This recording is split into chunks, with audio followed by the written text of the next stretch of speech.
호놀룰루 서머신 몸 1921년. 현명한 여행자는 오로지 상상만으로 여행을 한다. 어느 프랑스 노인은 내 방 여행하는 법이라는 책을 썼다. 읽어보지 않아 내용은 알 수 없으나 그 책의 제목은 나의 상상력을 자극한다. 나는 그런 식으로 세계를 일주하곤 한다. 벽난로 위의 성상은 거대한 자작나무 숲과 하얀 돔 지붕 교회가 있는 러시아로 나를 데려간다. 볼가강은 넓고 집들이 드문드문한 마을 변두리의 와인 술집에는 턱수염을 기른 남자들이 거칠한 양가죽 외투 차림으로 앉아 술을 마신다.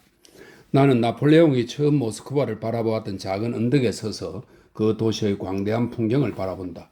그리고 아래로 내려가서 나의 여러 친구들보다 더 친밀하게 느껴지는 사람들을 본다.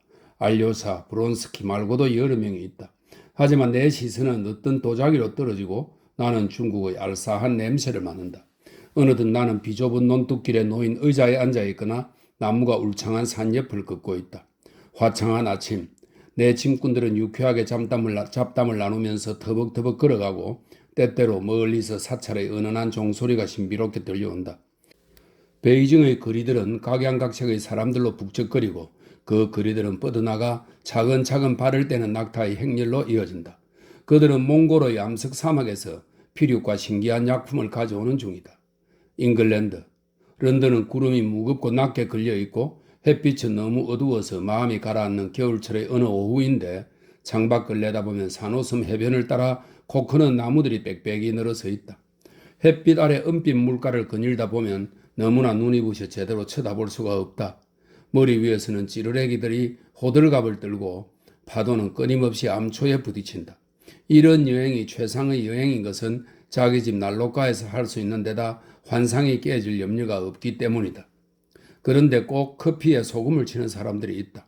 독 쏘는 독특하고 환상적인 맛이 난다면서 같은 맥락에서 로맨스의 기운이 감도는 특정한 곳들이 있는데 그런 곳에 가면 뜻밖의 진풍경을 목격하고 어쩔 수 없는 환멸감을 느끼게 된다. 애초에 아름다운 것을 기대했건만 아름다움의 차원을 넘어서서 한도 끝도 없이 복잡하다는 인상을 받는다. 이것은 한 위인의 약점이 그에 대한 존경심은 훼손할지라도 그를 더욱 흥미로운 인물로 만드는 것과 같은 이치다. 나는 아무런 기대 없이 호놀룰루와 조우했다.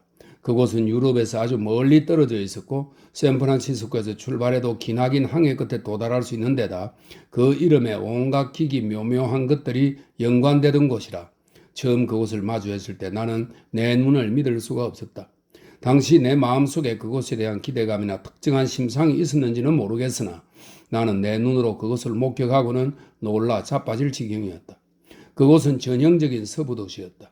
판잣집들이 석조 주택과 나란히 붙어 있었고 판유리 창문의 산뜻한 상점들 바로 옆에 황폐한 목조 가옥들이 서 있었다. 자동차들이 거리를 따라 요란하게 질주했다. 포드, 뷰익, 패커드 같은 자동차들이 길에 절비했다. 상점에는 미국 문명이 생산한 온갖 필수품들이 가득했다.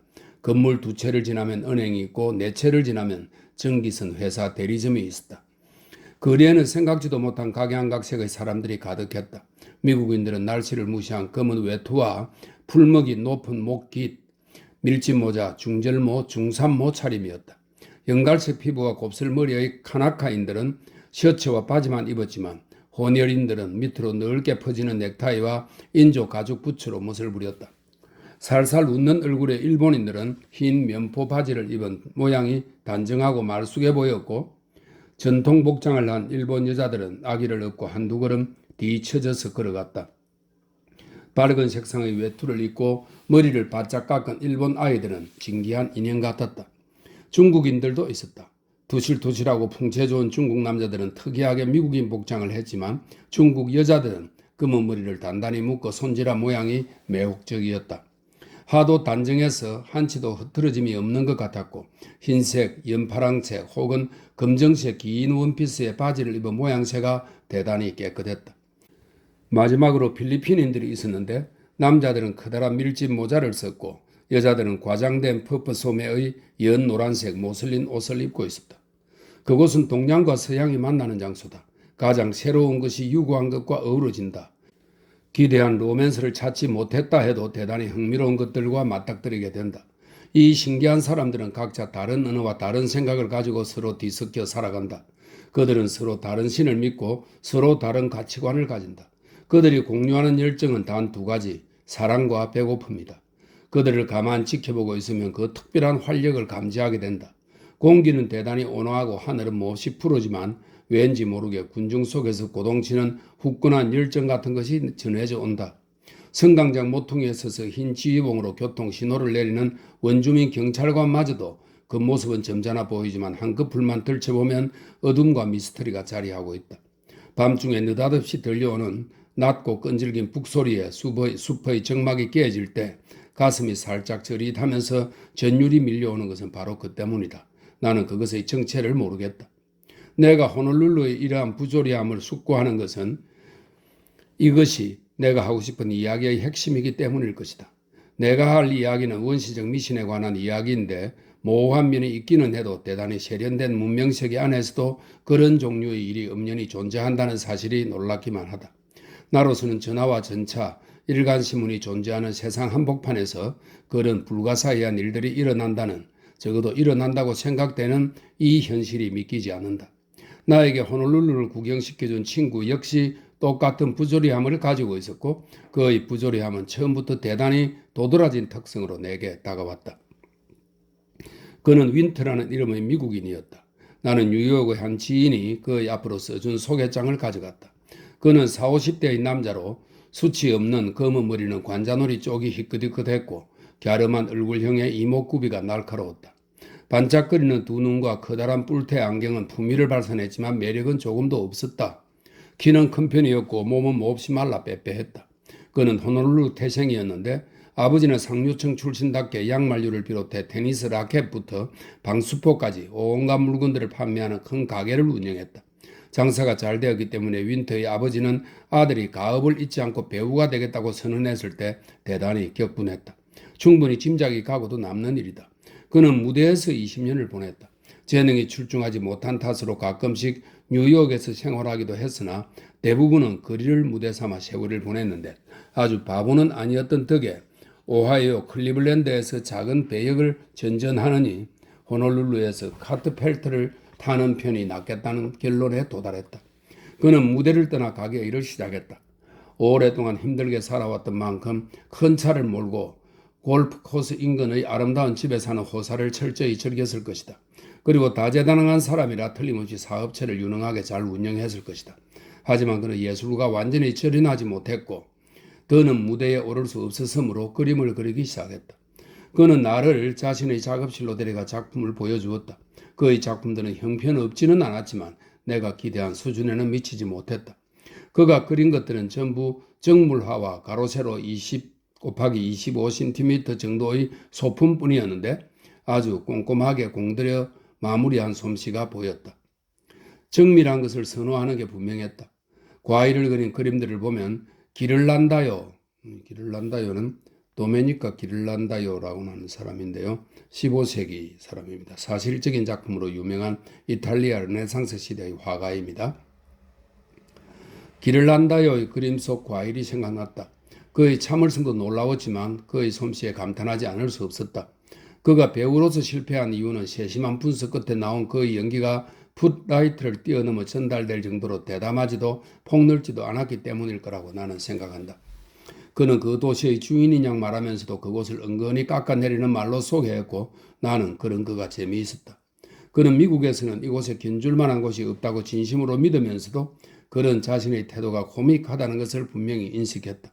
그는 나를 차에 태우고 다양한 건물들을 돌아다녔고 내가 건축물에 적절한 찬사를 보낼 때마다 만족스러운지 우쭐거렸다. 그리고 내게 부자들의 집들을 보여주었다. 저건 스톱스카의 집이에요. 그가 말했다. 건축비로 수십만 달러가 들었죠. 스톱스카는 이곳 명문가 중 하나입니다. 스톱스 어르신은 70년도 더 지난 옛날에 선교사로 여기 오셨어요. 그는 조금 주저하다가 크고 동그란 안경을 통해 반짝거리는 눈으로 나를 쳐다보았다. 이곳의 명문가는 죄다 선교사 집안입니다. 그가 말했다. 아버지나 할아버지가 이교도를 개종시킨 전력이 없으면 여기서는 대접받지 못하죠. 그래요? 성경을 아십니까? 꽤 알죠. 내가 대답했다. 이런 구절이 있어요. 아버지들이 신 포도를 먹었으므로 아들들의 이가 시리다. 호놀룰루에서는 이야기가 다른 것 같습니다. 아버지들은 카나카인들에게 기독교를 전파했는데 그 자식들은 그 땅을 떠났으니까요. 하늘은 스스로 돕는 자를 돕죠. 내가 죽음을 그랬다. 물론이죠. 이 섬의 원주민들이 기독교를 수용했을 무렵 그들에겐 그것 말고는 수용할 게 아무것도 남아있지 않았어요. 왕들은 선교사들에게 존경의 표시로 땅을 하사했고 선교사들은 천국에 재물을 쌓는다는 명분으로 땅을 사들였죠. 투자는 성공을 거두었고요. 한 선교사는 일을 그만두고 부동산 중개인이 되었지만 그건 예외적인 경우예요. 그들이 본격적으로 경제적 측면을 추구한 건 대부분 아들들의 일입니다. 50년 전 믿음을 전파하기 위해 이곳에 온 아버지를 둔 사람은 얼마나 행운아입니까? 하지만 그는 손목시계를 쳐다보았다. 이런 시계가 멈추었네요. 그만 칵테일이나 한잔 하라는 뜻인가 봅니다. 우리는 빨간 히비스커스가 양편으로 이어지는 멋진 도로를 빠르게 달려 도심으로 돌아왔다. 유니온 살루는 가보셨습니까? 아니요? 그럼 가봅시다.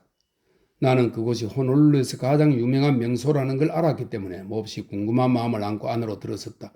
그곳은 킹스트리트에 미연한 비좁은 통로를 통해 들어갈 수 있는데 통로에 술집 일꾼들이 일하는 곳이 있어서 호기심이 많은 사람이라면 술집 내부만큼이나 그곳에도 시선을 빼앗길만 했다.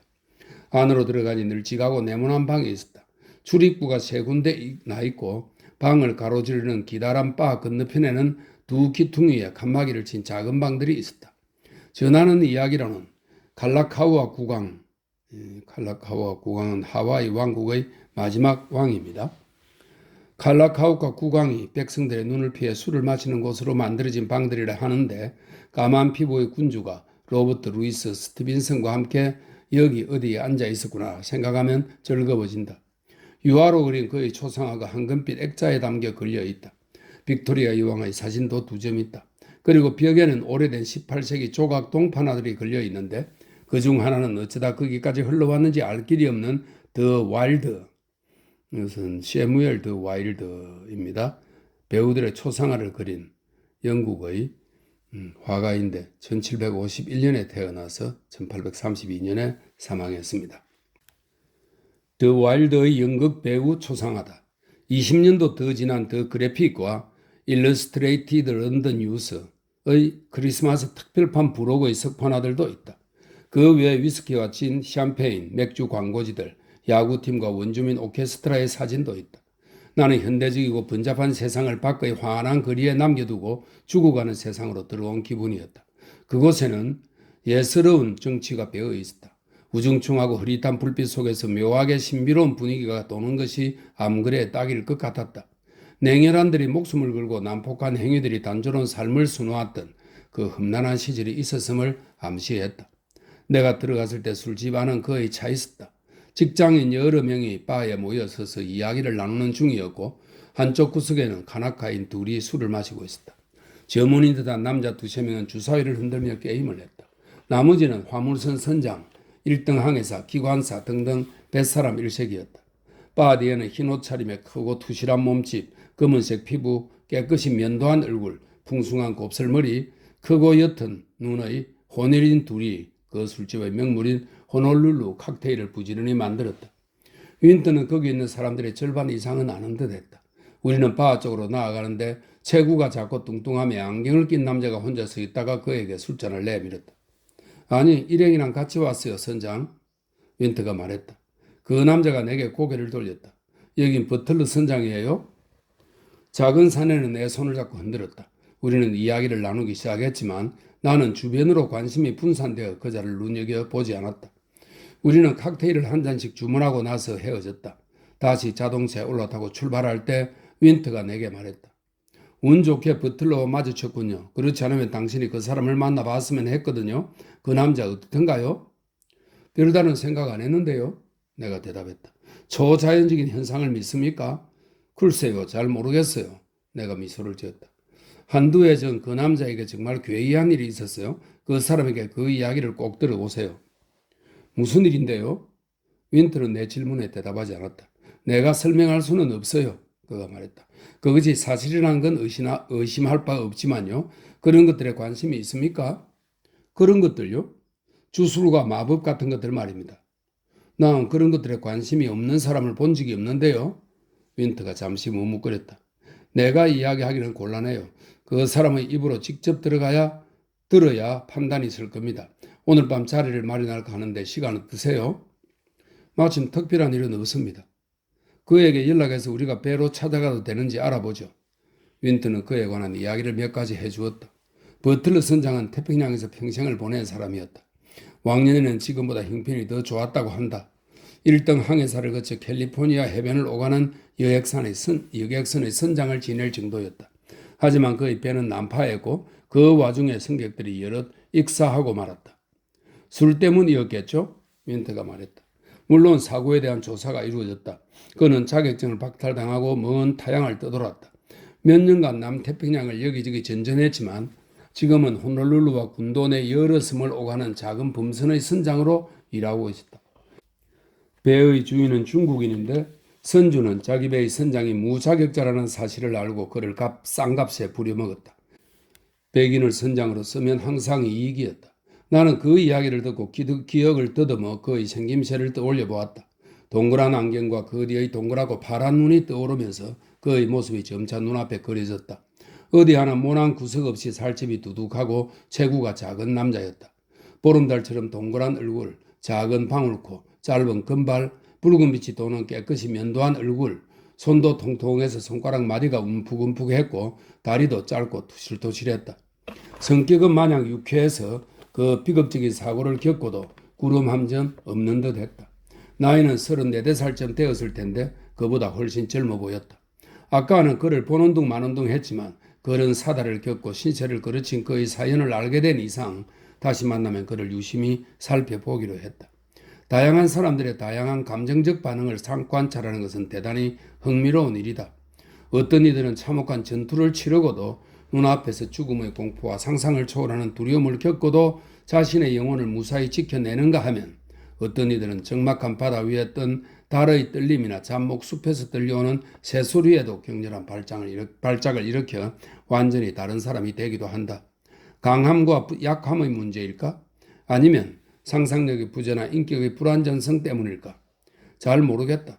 나는 익사하는 소리와 겁먹은 비명이 빗발치는 난파의 현장, 이후 일어난 힘겨운 진상조사, 망자를 거리는 이들의 비통한 심정, 자신을 비난하는 신문 기사를 읽어야 했던 그의 괴로움, 그 수치심과 불명예를 상상하고는 하와이 여자들과 홍등과 이웰레이, 자신의 성공적인 모험담을 솔직하고 꿈이 없는 태도로 사내 아이처럼 떠들던 버틀러 선장의 기억나 충격을 받았다. 그는 툭하면 웃음을 터뜨렸다. 누가 보았다면 오늘만 웃고 다시는 웃지 않을 셈인가 싶었을 것이다. 그의 반짝거리는 하얀 치아도 기억났다. 치아는 그의 외모 중 가장 멋진 부위였다. 나는 그에게 관심이 생기기 시작했다. 그와 그의 명랑하고 태평한 모습을 생각하니 특별하다는 그의 이야기도 그것을 들으러 그를 다시 만나러 간다는 사실도 잊혔다. 그가 어떤 사람인지 더 알고 싶었고 그래서 그를 만나고 싶었다. 윈터가 필요한 약속을 잡았고 우리는 저녁을 먹고 나서 부둣가로 내려갔다. 범선의 보트가 대기 중이었고 우리는 노를 저어 바다로 나아갔다. 범선은 방파제에서 멀지 않은 항구 맞은편에 닻을 내리고 있었다. 우리는 옆쪽으로 다가갔다. 우쿨렐레 소리가 들려왔다. 우리는 사다리를 타고 배에 올랐다. 그 사람은 선실에 있을 겁니다. 윈터가 길을 안내하며 말했다. 그곳은 눅눅하고 지저분한 작은 선실이었다. 탁자 하나가 옆쪽 벽에 붙여져 있었고 널찍한 장의자는 이런 범선으로 여행을 할 만큼 무분별한 승객들이 자는 침상이 분명했다. 석유 등 하나가 희미한 불빛을 던졌다. 우쿨렐레는 원주민 여자가 연주하고 있었고 버틀러는 여자의 어깨에 머리를 기대고 한 팔을 그녀의 허리에 두른 채 눕다시피 자리에 늘어져 있었다. 방해한 건 아닌지 모르겠네요, 선장님. 윈터가 농담조로 말했다. 어서들 와요. 버틀러는 그렇게 말하면서 일어나 우리와 악수를 나누었다. 뭐 드시겠소? 포근한 밤이었다. 열린 문으로 하늘에 박힌 무수한 별들과 아직 푸른 빛을 띤 하늘이 보였다. 버틀러 선장은 두실두실하고 하얀 팔이 드러난 민소매 속 셔츠와 믿을 수 없을 정도로 꼬질꼬질한 바지 차림이었다. 바른 맨발이었지만 곱슬머리에는 형태가 거의 무너진 아주 낡은 펠트 모자를 쓰고 있었다. 여긴 내 여자, 복숭아처럼 탐스럽죠? 우리는 대단히 아리따운 여인과 악수를 나누었다. 그녀는 선장보다 훨씬 키가 컸고 지난 세대 선교사들이 품위를 지킨다는 명분하에 원주민들에게 억지로 입혔던 펑푸짐하고 긴 원피스조차도 가리지 못할 정도로 몸이 아름다웠다. 재물이 그녀에게 비만의 짐을 조금은 지울 수도 있겠지만 아직까지는 우아하고 기민했다. 갈색 피부는 곱고 투명했고 눈은 수려했다. 따서 머리 주변에 틀어올린 두툼한 검은 머리채는 풍성하고 윤기가 흘렀다. 웃으면서 인사할 때 그녀의 작고 고른 흰 치아가 드러났다. 그녀는 매력의 화신이었다. 누가 봐도 선장은 그녀를 미치도록 사랑하고 있었다. 그녀에게서 좀처럼 눈을 떼지 못했고 항상 그녀를 만지고 싶어 했다. 그것은 쉽게 수긍이 가는 바였으나 내가 의아했던 것은 그 여자도 분명 그를 사랑하고 있다는 사실이었다. 그녀의 눈에는 부인할 수 없는 빛이 반짝거렸고 살짝 벌어진 입술은 욕망이 담긴 한숨을 내쉬는 듯 했다.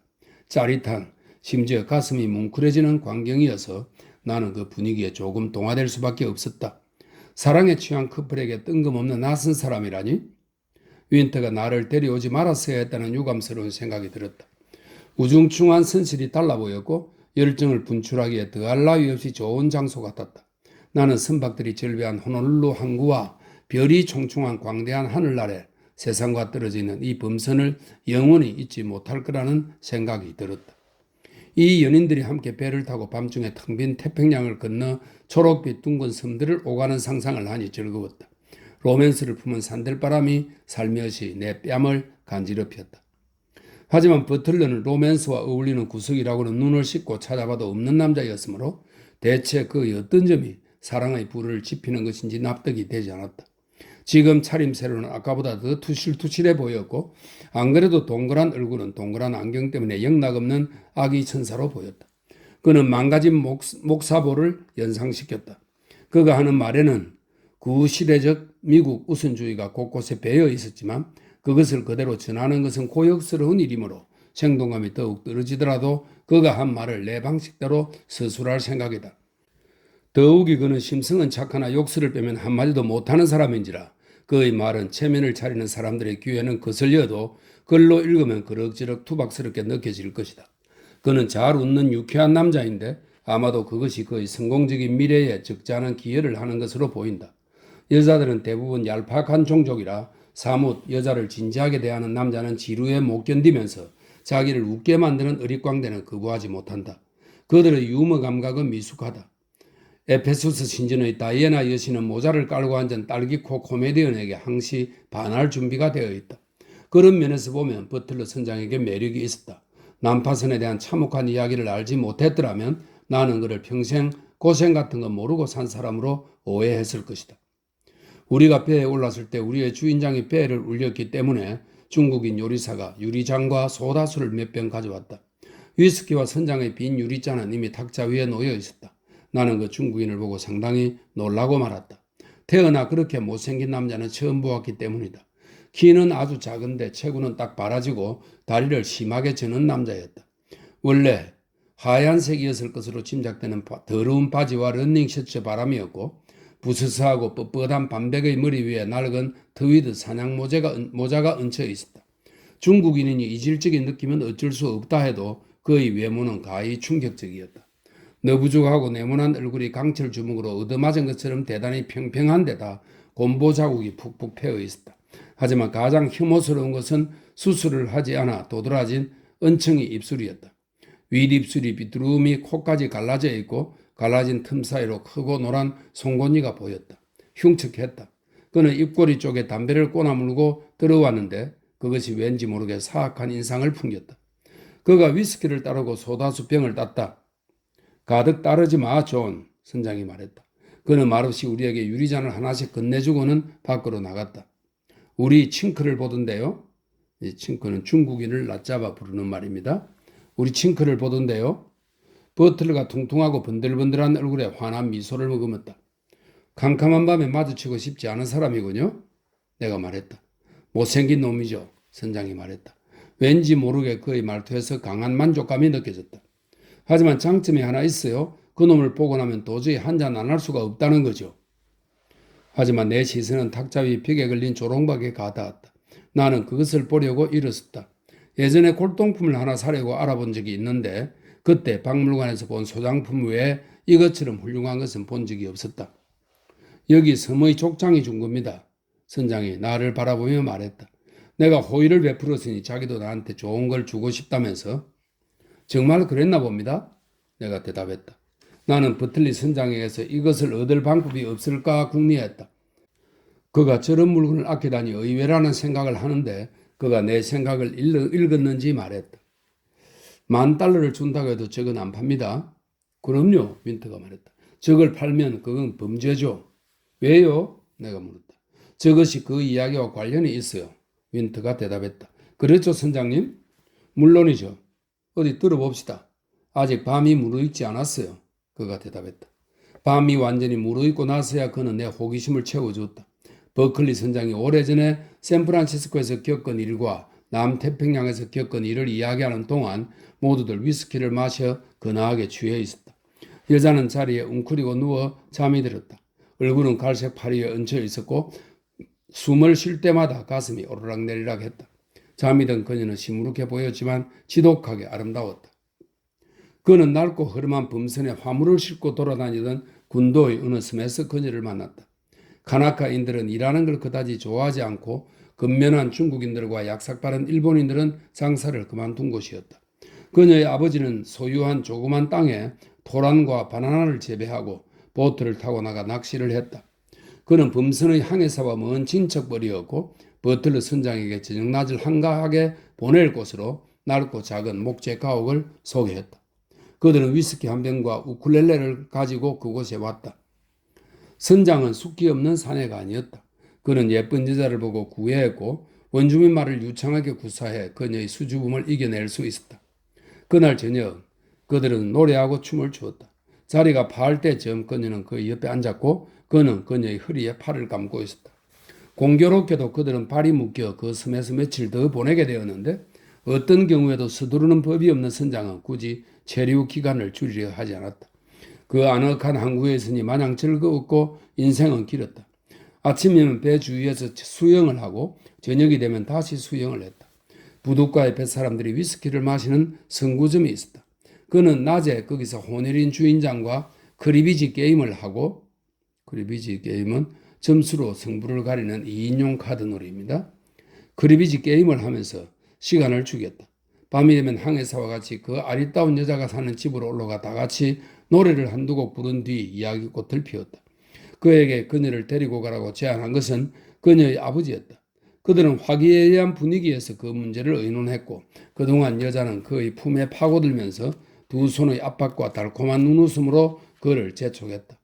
그는 이미 그녀에게 빠져 있었고 가정적인 성격이기도 했다. 바다에 나가 있을 때면 종종 따분할 때가 있어서 그 낡은 배에 그렇게 어여쁘고 어린 사람이 있다면 정말 즐거울 것 같았다. 또한 그는 실속을 따지는 남자라 누군가 그 양말을 꿰매고 속옷을 챙겨준다면 편할 거라는 생각도 했다. 모든 걸 망가뜨리는 칭크에게 빨래를 맡기는 것도 이제 지겨웠다. 빨래는 원주민들이 훨씬 잘했다. 선장은 때때로 호놀룰루의 무태에 올라 멋진 면포 양복을 새로 빼입었다. 문제는 여자를 데려오는 비용을 어떻게 마련하느냐였다. 여자의 아버지는 $250를 요구했고 검소함을 모르는 선장은 그런 거금을 마련할 길이 없었다. 하지만 본디 후한 성격인데다 여자가 보드러운 얼굴을 비벼대는 상황이다 보니 가격을 깎을 마음이 나지 않았다. 그는 당장에 $150를 주고 3달 뒤 $100를 주겠다고 제안했다. 논쟁이 이어지다가 그날 밤 양측은 합의에 이르지 못했다. 선장은 평소와 달리 단잠을 이루지 못했다. 그 사랑스러운 여자의 꿈을 계속 꾸다가 그녀의 보드랍고 관능적인 입술의 감촉을 느끼면서 잠에서 깼다. 그날 아침 그는 자책감에 욕설을 짓거렸다.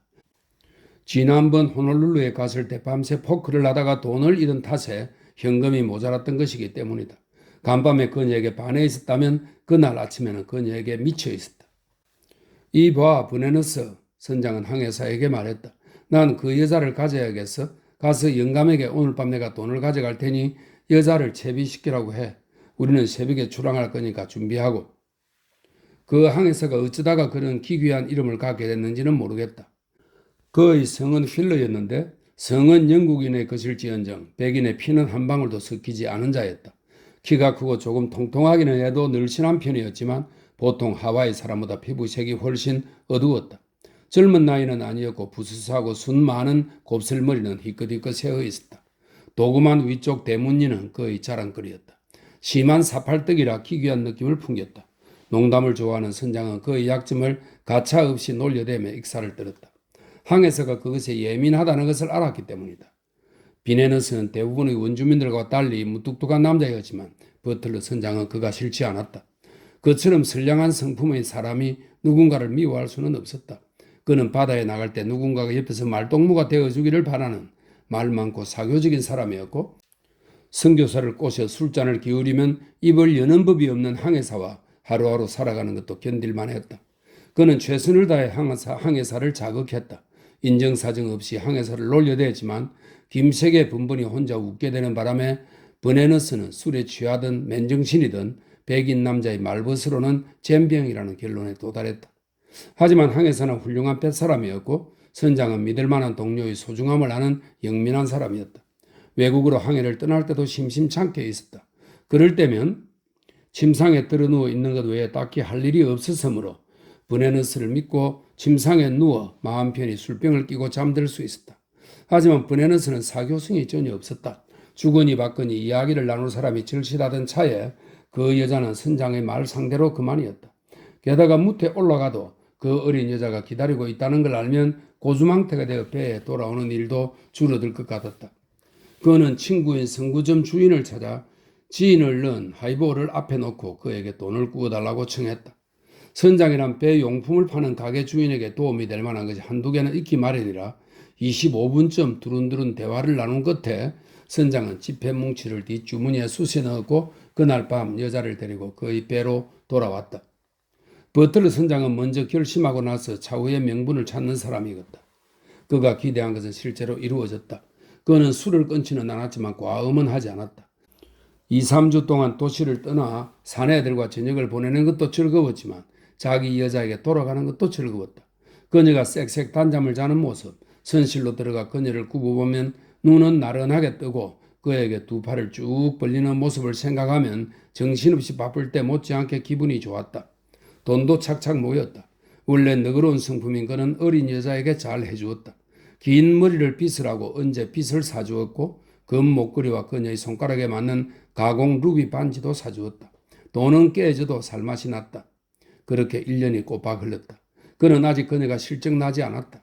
자기 감정을 분석하는 사람은 못 되었으나 그녀에게 질리지 않았다는 것을 깨닫고 놀라지 않을 수 없었다. 그 여자에게는 대단히 경이로운 면이 있었다. 그는 그녀에게 더 집착하는 자신을 인정할 수밖에 없었고 그녀와 결혼하는 것도 나쁘지 않겠다는 생각을 종종 했다. 그러던 어느 날 항해사가 저녁에도 차 마시는 시간에도 나타나지 않았다.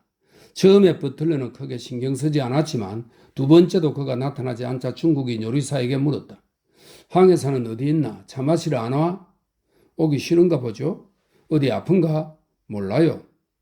이튿날 버네너스는 다시 나타났지만 전에 없이 부르퉁했다. 저녁을 먹고 나서 선장은 여자에게 무슨 일인지 가서 물어보라고 했다. 그녀는 미소를 짓더니 그 어여쁜 어깨를 추어 올리고는 선장에게 말했다. 버네너스가 그녀를 좋아했는데 그녀가 그를 나무라자 부하가 난 거라고. 선장은 심성이 착하고 질투가 심한 남자가 아니었다. 그는 그 말을 듣고 버네너스가 사랑에 빠지다니 배꼽 빠지게 재미있는 일이라고 생각했다. 사내가 눈이 사시이니 가망이 없는 것은 당연했다. 다가가 나왔을 때 선장은 유쾌하게 그를 놀렸다. 선장이 아무렇지 않은 투로 말했기 때문에 항해사는 선장이 무언가를 알고 있는 건지 확신하지 못하면서도 상당히 예민하게 반응했다. 선장은 재미있다고 생각했지만 여자는 별로 재미있게 생각하지 않았고 나중에 선장에게 더는 아무 말도 하지 말라고 부탁했다. 여자가 진지하게 나오자 선장은 놀라지 않을 수 없었다. 그녀는 선장에게 당신은 자기 종족을 모른다고. 그들은 격분하며 뭐든 할 수 있는 사람들이라고 말했다. 그녀는 조금 겁을 먹고 있었다. 그는 그 말이 터무니없게 들려서 너틀 웃음을 터뜨렸다. 그놈이 너희 주변을 얼쩡거리거든. 그냥 나한테 이러겠다고 해. 그럼 정신을 차릴 거야? 그 사람 내보내는 게 좋겠어요. 어림없는 소리. 난 좋은 뱃놈은 단번에 알아봐. 하지만 놈이 계속 널 귀찮게 하면 눈물이 쏙 빠지게 밟아줘야지. 어쩌면 그 여자는 여자치고 비범한 해안을 가진 사람이었는지도 모르겠다. 그녀는 이미 마음을 먹은 남자와 입씨름을 해보아야 남자의 고집만 더 부추길 뿐 소용이 없다는 걸 알고 입을 다물었다. 그때 아름다운 섬들 사이로 침묵의 바다를 가로지르는 그 흐름한 범선 위에서는 사악하고 긴박한 드라마가 잉태되고 있었지만 이 뚱뚱하고 작은 선장은 그것을 까맣게 몰랐다. 여자의 거절은 버네너스의 혈기를 돋웠고 버네너스는 남자다움을 포기하고 맹목적인 욕망에 사로잡혔다. 그는 다정하지도 유쾌하지도 않게 엄울하고 사납고 격렬하게 그녀에게 구애했다. 그녀의 경멸은 정오로 변했다. 그가 그녀에게 매달리자 그녀는 신랄하고 성난 조롱으로 응수했다. 하지만 전투는 조용히 계속되었고 얼마 뒤 선장이 그녀에게 비네너스가 귀찮게 굴지 않느냐고 물었을 때 그녀는 거짓말을 했다. 어느 날 밤 그들이 호놀룰루에 있을 때 선장은 시간에 맞춰 배에 올랐다. 때는 새벽이었고 그들은 출항해 바다에 있었다. 브네너스는 무태 나가 있을 때 토속주를 마셨기 때문에 얼큰이 취한 상태였다. 선장은 배를 조종하다가 소란스러운 소리를 듣고 깜짝 놀랐다. 서둘러 사다리를 올라가 보니 브네너스가 이성을 잃고 선실문을 억지로 열려 했다. 그는 여자에게 고함을 지르면서 안으로 들여보내주지 않으면 죽여버리겠다고 윽박질렀다. 대체 이게 무슨 짓이야? 버틀러가 소리쳤다. 항에서는 문고리를 놓고 선장에게 포악하고 정오에 찬 표정을 짓고 나서 말없이 돌아섰다. 거기서 문을 어떻게 하겠다는 거야? 황해사는 여전히 대답하지 않았고 그저 분노가 한풀 꺾인 뚱한 표정으로 선장을 쳐다보았다. 다시는 나한테 헛된 수작 못 부리게 버릇을 고쳐주지 이 더러운 사팔뜨기 금둥이. 선장이 말했다. 그는 항해사보다 키가 적어도 30cm는 작아 맞소가 되지 않았지만 원주민 선원들을 다루는데 똑같은 사람이었다. 너클 더스터를 자유자재로 썼다. 이 말은 손가락에 끼워 주먹을 강화하는 금속 고리 같은 무기입니다. 그것은 신사가 사용할 도구는 아니었지만 버틀러 선장은 신사가 아니었다. 어차피 신사들을 상대하는 일도 없었지만 버네너스가 선장의 의중을 알아챌 틈도 없이 선장의 오른팔이 뻗어나왔고 강철 고리를 낀 그의 주먹이 항해사의 턱에 정통으로 꽂혔다. 항해사는 도살용 도끼에 맞은 소처럼 쓰러졌다. 이제 좀 깨닫는 바가 있을 것이다. 선장이 말했다. 비네너스는 움직이지 않았다. 여자가 잠긴 선실 문을 열고 밖으로 나왔다. 이 사람 죽었어요? 아니. 그는 남자 둘을 불러 항해사를 그의 침상으로 옮기라고 말했다. 만족감이 들어 두 손을 비볐다. 안경 뒤에서 그의 동그랗고 푸른 눈이 반짝거렸다. 하지만 여자는 이상하리만치 조용했다. 그녀가 보이지 않는 위험으로부터 선장을 보호하려는 듯 두 팔로 그를 감쌌다. 그로부터 2, 3일이 지났고 버네너스는 다시 일어나 거동을 시작했다. 그가 선실 밖으로 나왔을 때 그의 얼굴은 찢어지고 부어있었다. 피부 색이 짙었음에도 검푸른 멍이 보였다. 버틀러는 갑판을 느릿느릿 걸어가는 그를 보고 불러 세웠다. 항해사는 아무 말 없이 선장에게 다가왔다. 이봐 버네너스. 선장은 뜨거운 날씨에 미끌거리는 코 위에 안경을 고쳤으며 항해사에게 말했다. 이 일로 자네를 내치진 않겠어. 하지만 내 주먹이 얼마나 매운지 이젠 알았겠지? 그걸 잊지 말고 다시는 흩은 수작 부리지 마. 그러고 나서 선장은 손을 내밀고는 주특기인 사람 좋은 환한 미소를 항해사에게 지었다. 항해사는 선장의 내민 손을 잡고 부어오른 입술을 비틀어 사악한 미소를 끌어냈다. 이후 선장은 그 일을 완전히 잊었기 때문에 저녁 식사에 세 사람이 둘러앉았을 때 비네너스의 외모를 놀리게 했다. 비네너스는 힘들게 식사를 했다. 가시지 않는 고통 때문에 뒤틀리고 부어오른 얼굴이 대단히 흉측해 보였다. 그날 저녁 선장은 상가판에 앉아 파이프 담배를 피우다가 으슬으슬한 기운을 느꼈다. 이런 밤에 왜 몸이 으슬으슬한지 모르겠네. 그가 중얼거렸다. 열도 좀 있는 것 같고 온종일 몸이 좀 이상해. 그는 잠자리에 들면서 퀴닌을 조금 마셨고 이 퀴닌은 말라리아 특효약이나 해열제, 강장제 등으로 쓰이는 약물입니다. 퀴닌을 조금 마셨고 이튿날에는 몸이 조금 나았지만 주색 잡기로 혹사당한 것처럼 조금 나른했다. 간에 이상이 생겼나? 그는 그렇게 말하고는 약을 먹었다. 그날 그는 입맛이 별로 없었고 저녁 무렵에는 몸이 상당히 좋지 않았다. 이럴 때면 늘 그러듯 뜨거운 위스키를 두세 잔 마셨지만 나아질 기미가 없었고 그 다음날 아침 안경을 끼고 사방을 둘러볼 때는 앞이 잘 보이지 않았다. 호놀룰루에 돌아가서도 낫지 않으면 댄비 박사를 찾아가야겠다. 그 양반이 고쳐주겠지. 그는 도무지 먹지를 못했고 팔다리에 기운이 하나도 없었다. 잠을 충분히 자는데도 일어나면 개운한 느낌이 전혀 없어 노곤하기만 했다.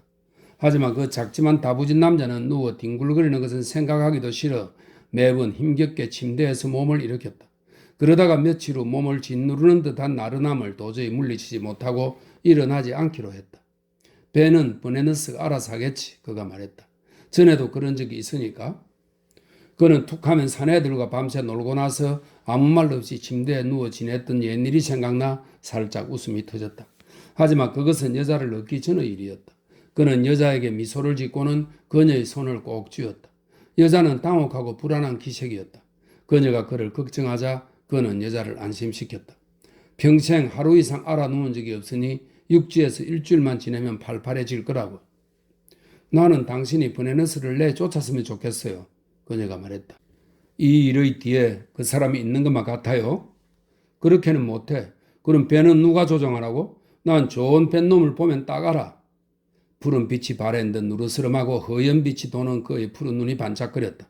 설마 그놈이 나를 독살을 한다는 거야, 이 여자야? 그녀는 대답하지 않았다. 하지만 중국인 요리사와 한두 번 이야기를 나누었고 선장의 음식에 각별히 신경을 썼다. 그래도 선장은 통 먹지 못했고 그녀는 갖은 애를 쓴 다음에야 그에게 하루에 수프 한 컵 정도를 겨우 먹일 수 있었다. 이제 그는 병색이 완연했다. 체중이 빠르게 줄었고 통통하던 얼굴은 창백하고 수척했다. 고통스럽지는 않았지만 하루하루 약해지고 힘이 빠졌다. 그는 점점 쇠약해졌다. 왕복 4주간의 항해가 끝나고 호놀룰루에 도착했을 때 선장은 정말 큰일이 나는 게 아닌가 싶어 조금 겁이 났다. 보름 넘게 침대에서 일어나지 못했고 너무 쇠약해진 상태라 일어날 기운이 없어 의사를 보러 갈 수도 없었다.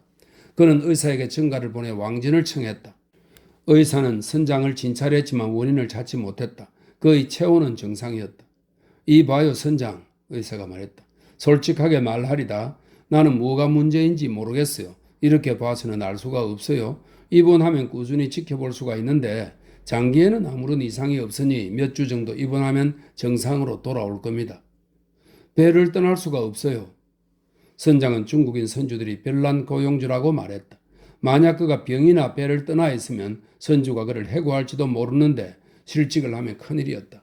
배에 남아있으면 계약서 때문에 해고하지는 못할 것이었다. 그리고 그에게는 1등 항해사가 있었다. 무엇보다 여자를 두고 어찌 가겠는가.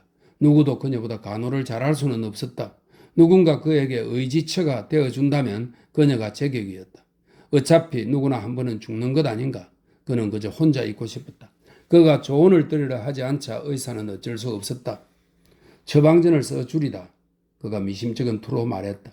효과가 있을지 두고 봅시다. 한동안 누워있는 게 좋을 거예요. 일어나 돌아다니지는 않을 테니 걱정 말아요, 의사 양반. 선장이 대답했다. 고양이처럼 아주 연약하니 말이요. 하지만 선장도 의사도 의사의 처방이 효과가 있을 거라고는 기대하지 않았다. 선장은 혼자 있을 때 재미삼아 처방전으로 시가를 말아 담뱃불을 붙였다. 하지만 시가를 피워도 아무 맛이 나지 않아 시가 대신 다른 데서 재미를 찾아야 했다. 그래도 담배를 피울 수 있으니 너무 아픈 건 아니라고 스스로를 위안했다. 그날 저녁 화물선 항해사인 친구 둘이 그가 아프다는 소식을 듣고 보러 왔다. 그들은 위스키 병과 필리핀제 시가 상자를 앞에 놓고 그의 병증에 대해 이야기를 나누었다. 한 친구가 자기 배의 항해사도 이런 이상한 병에 걸렸던 일을 떠올리고는 미국에 있는 어떤 의사도 그를 고치지 못했다고 했다. 그리고 신문에서 어떤 특효약의 광고를 보았다면서 믿져야 본전이니 그것을 복용해보라고 권했다.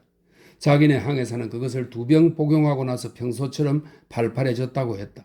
하지만 버틀러 선장은 병이 난 이후 전에 없이 이상하게 정신이 맑았고 함께 이야기를 나누는 동안 그들의 마음을 잃는 기분이었다. 그들은 그가 죽어가고 있다고 생각했다. 그들이 돌아갔을 때 그는 두려움에 휩싸였다. 여자는 그의 마음이 약해진 것을 보았다. 그녀에게는 기회였다. 그녀는 원주민 술사에게 진단을 받아보자고 다시 졸랐다.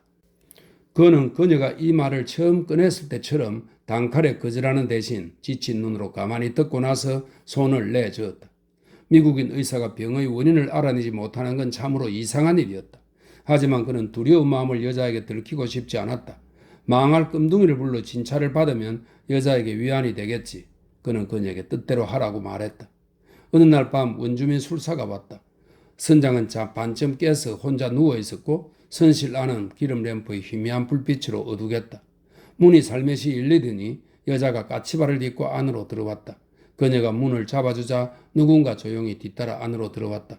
선장은 은밀히 진행되는 일을 알아채고 웃음이 났지만 이제는 약할 대로 약해져서 그의 미소는 반짝거리는 눈빛에서 그쳤다. 술사는 체구가 작고 나이가 든 남자였는데 몸이 까맣고 주름이 주글주글했고 머리카락이 하나도 없는 완전한 대머리에 얼굴은 원숭이상이었다. 구부정하고 고목처럼 울퉁불퉁한 모습이 도저히 인간의 형상으로 보이지 않았으나 눈은 아주 형형해서 어스름 속에서도 빨간 불빛처럼 빛나는 것 같았다. 옷은 추레하고 허름한 멜빵 작업복만 입었을 뿐 상체에 아무것도 입고 있지 않았다. 그는 쪼그리고 앉아 10분 동안 선장을 가만히 쳐다보았다. 문득 선장의 손바닥과 발바닥에 어떤 느낌이 왔다. 여자는 걱정스러운 눈으로 그를 지켜보았다. 아무런 말도 오가지 않았다. 술사가 선장이 지녔던 물건 중 아무 것이나 달라고 했다. 여자는 술사에게 선장이 꾸준히 착용했던 낡은 펠트 모자를 주었고 술사는 그것을 받아들고 바닥에 다시 앉더니 두 손으로 그것을 꽉 움켜쥐고는 몸을 앞뒤로 살살 흔들면서 아주 낮은 목소리로 알아들을 수 없는 말을 중얼거렸다. 술사는 한숨을 푹 내쉬고 모자를 떨어뜨렸다. 그리고 바지 주머니에서 낡은 파이프 담뱃대를 꺼내 불을 붙였다. 여자는 술사에게 다가가 옆에 앉았다. 술사가 여자에게 뭐라고 속삭이자 여자가 기겁했다. 그들은 몇 분 동안 다급한 어조로 이야기를 나누고 나서 일어섰다. 여자는 술사에게 돈을 주고 문을 열어주었다. 술사는 들어올 때처럼 소리 없이 빠져나갔다. 여자는 선장에게 다가가 몸을 숙이고는 그의 귀에 대고 소곤거렸다. 저기 당신을 죽게 해달라고 기도해서 그런 거래요. 바보 같은 소리 마, 이 여자야. 그가 발끈했다. 사실이에요. 틀림없는 사실이라고요. 그래서 미국인 의사도 손을 쓸 수 없었던 거예요. 우리 사람들은 해결할 수 있어요. 전에도 이런 일을 본 적이 있어요. 난 당신이 백인이라 괜찮을 줄 알았는데 그게 아니었어요. 난 적이 없어. 보내놨어. 그놈이 왜 내가 죽기를 바라겠어? 그자가 기회를 잡기 전에 그자를 내쳐야 해요. 버네너스의 악행보다 내 몸에 신경을 더 쓰면 며칠 뒤 일어나 기운을 차릴 거야. 그녀는 잠시 아무 말 하지 않고 그를 물끄러미 쳐다보았다. 당신 죽어간다는 거 모르겠어요? 그녀가 결국 그에게 말했다. 그것은 두 항해사도 생각했지만 차마 말하지 못한 사실이었다. 선장의 수척한 얼굴에 전율이 흘렀다. 의사는 별 문제 없다고 해서 조금만 가만히 누워있으면 말짱해질 거야. 그녀는 바람에게라도 들릴세라 그의 귀에 입술을 바짝 댔다. 당신 죽어가고 있어요. 죽는다고. 검은달과 같이 쓰러질 거예요. 그거 참 멋지군. 브레너스가 먼저 죽지 않으면 당신이 검은달같이 쓰러진다고요. 그는 소심한 남자가 아니었기에 그녀의 충격적인 말을 받아 넘겼지만 그녀의 맹렬하면서도 조용한 태도가 마음에 걸렸다. 그의 눈에 또다시 웃음기가 반짝거렸다. 두고 보면 알겠지, 이 여자야. 초승달이 뜰 때까지 12날이 남았어요. 그녀의 말은 그에게 의미심장하게 들렸다. 이런, 이 여자야. 헛소리 작작해. 당최 한마디도 믿을 수가 없네. 행여 보내는 산한테 헛된 짓 하지마. 예쁜 구석은 없어도 그놈은 1등 항해사야. 선장은 더 말하고 싶지만 너무 피곤했다. 갑자기 기운이 쭉 빠지고 어지러웠다. 늘 그맘때면 유난히 몸이 좋지 않았다.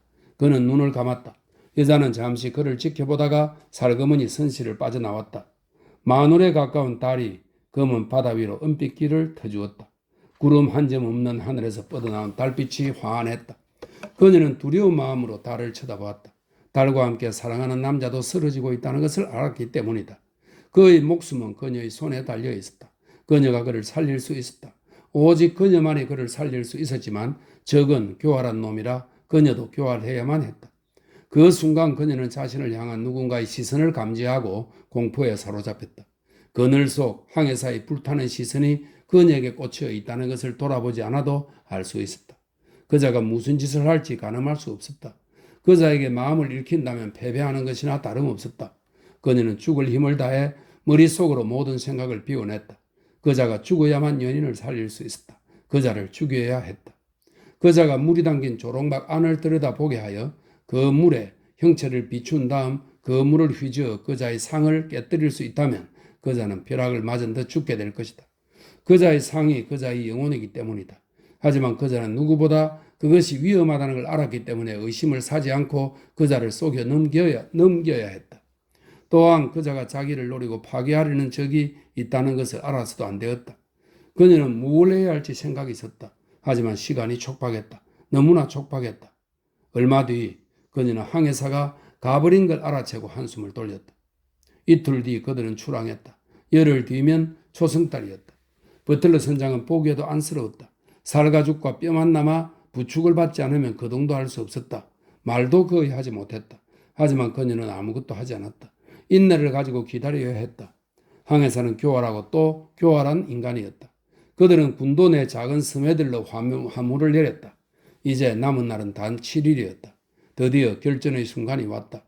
그녀는 선실에서 선장과 같이 쓰던 물건을 몇 개 꺼내서 짐을 꾸렸다. 그리고 그녀와 항해사가 식사하는 갑판 선실에 꾸러미를 가져다 주었다. 저녁이 되어 그녀가 들어갔을 때 항해사가 재빨리 그녀를 돌아보았다. 그녀가 들어가기 전 그자는 그것을 살펴보고 있었던 게 분명했다. 두 사람은 아무 말도 하지 않았지만 그녀는 그자의 속을 꿰뚫어 보았다. 그녀가 떠날 채비를 하고 있다고 생각하는 게 분명했다. 그자가 비웃는 눈초리로 그녀를 쳐다보았다.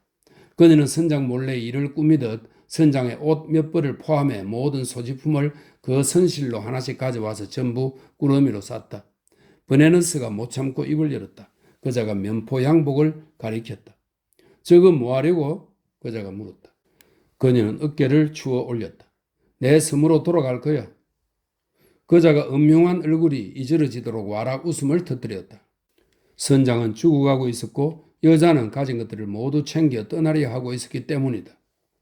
내가 저건 못 가져간다고 말하면 어쩔래? 저건 선장 거야. 어차피 당신한테 소용없는 것들이잖아.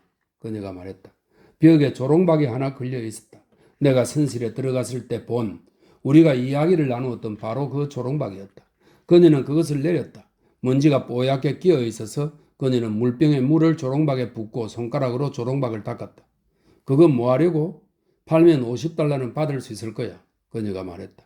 그걸 가져가려면 나한테 값을 치러야 해. 얼마나 원하는데? 내가 뭘 원하는지 알잖아. 그녀는 입가에 옅은 미소를 띄었다. 그리고 그를 슬쩍 쳐다보고는 고개를 얼른 돌렸다. 그자가 욕정으로 숨을 들이켰다. 그녀는 어깨를 슬쩍 추어 올렸다. 그자가 거칠게 그녀를 덮쳐 품에 안았다. 그녀는 웃음을 터뜨리고는 두 팔을, 그 보드랗고 둥그런 팔을 그자의 목에 감고 요염하게 몸을 맡겼다. 아침이 밝았을 때 그녀는 곤히 잠든 그자를 깨웠다. 이른 아침에 햇빛이 선실 안으로 비쳐들었다. 그자는 그녀를 가슴 쪽으로 꽉 끌어안고는 선장은 하루 이틀 이상 버티기 힘들 것이고 선주는 배를 지휘할 백인을 쉽사리 찾지 못할 거라고 말했다. 지금보다 급료를 적게 받겠다고 제안한다면 선장 자리를 꿰찰 테니 그녀에게 같이 배에서 지내자고 했다. 버네너스는 사랑에 취한 눈으로 그녀를 쳐다보았다. 그녀는 그자의 품에 안겨 있었다. 그녀가 색다른 방식으로 선장이 그녀에게 가르쳐준 방식으로 그자의 입술에 키스했다. 그리고 남겠다고 약속했다. 버네너스는 행복에 흠뻑 취했다. 이번이 아니면 다시 오지 않을 기회였다. 그녀는 일어나서 머리를 빗으러 탁자로 갔다. 거울이 없어서 그녀는 조롱박 안을 들여다보며 모습을 살폈다. 아름다운 머리카락을 가다듬고 나서 버네너스에게 와보라고 손짓했다. 그리고 조롱박을 손으로 가리켰다. 여기 바닥에 무언가가 있어. 그녀가 말했다. 버네너스는 아무런 의심 없이 반사적으로 물속을 똑바로 들여다보았다.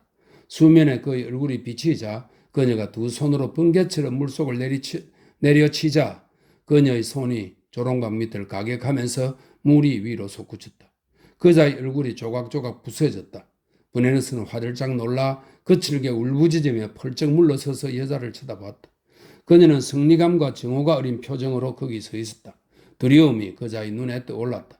그자의 육중한 체구가 고통으로 뒤틀리더니 강한 독극물을 마신 것처럼 바닥에 불썩 쓰러졌다. 그자는 몸에 심한 경련을 일으키다가 잠잠해졌다. 그녀는 담담히 그자를 굽어보고 그자의 가슴에 손을 대어 본 뒤 눈꺼풀을 내려 눈을 감겼다. 그자는 완전히 목숨이 끊어져 있었다. 그녀는 버틀러 선장에 누워있는 선실 안으로 들어갔다. 선장의 뺨에 희미한 홍조가 돌았다. 선장은 놀란 듯 그녀를 쳐다보았다. 무슨 일이야? 그가 중얼거렸다. 그가 48시간 만에 처음 한 말이었다. 아무 일도 없어요. 그녀가 말했다. 기분이 이상해. 선장은 눈을 감고 잠이 들었다. 그는 하루낮 하룻밤을 내리잔 뒤 깨어나 먹을 것을 달라고 했다. 보름 만에 처음으로 기운이 났다. 자정이 지났어야 윈터와 나는 노를 저어 무트로 돌아왔다. 위스키 소다를 얼마나 마셨는지 헤아릴 수가 없었다. 그 이야기를 어떻게 생각하시오? 윈터가 물었다. 질문도 참, 그걸 설명해 보라는 말이면 난 할 말이 없어요. 선장은 그 말을 모두 믿는 눈치던데요. 그런 것 같더군요. 하지만 가장 흥미로웠던 것은 그 부분이 아닙니다. 그게 사실이냐 아니냐가 아니란 말이죠. 내가 흥미를 느꼈던 것은 그런 일들은 그런 사람들에게 일어난다는 거예요. 난 지극히 평범하고 몸집도 작은 남자의 어떤 면이 그 사랑스러운 여자의 마음에 열정을 일으킨 것인지 그것이 궁금해요. 선장이 그 이야기를 하는 동안 잠이 든 여자를 보니 사랑의 힘이 기적을 일으킨다는 흐뭇한 생각이 들더군요. 하지만 핵심은 그 여자가 아니에요. 윈터가 말했다. 그게 무슨 소리죠? 그 요리사 못 봤습니까? 물론 봤죠. 그렇게 못생긴 남자는 처음 봤어요? 그래서 버틀러가 그자를 데려온 겁니다. 그 여자는 작년에 중국인 요리사와 도망쳤어요. 이 여자는 새로 얻은 여자예요? 데리고 있은 지 2달 정도 됐죠. 와, 한 방 먹었군. 선장은 이번 요리사는 괜찮겠거니 생각하는 거죠. 하지만 내가 선장이라면 안심할 수 없을 겁니다. 징크들에게는 무언가가 있어요. 여자를 만족시키려 전력을 다하기 때문에 여자들이 거부를 할 수가 없어요.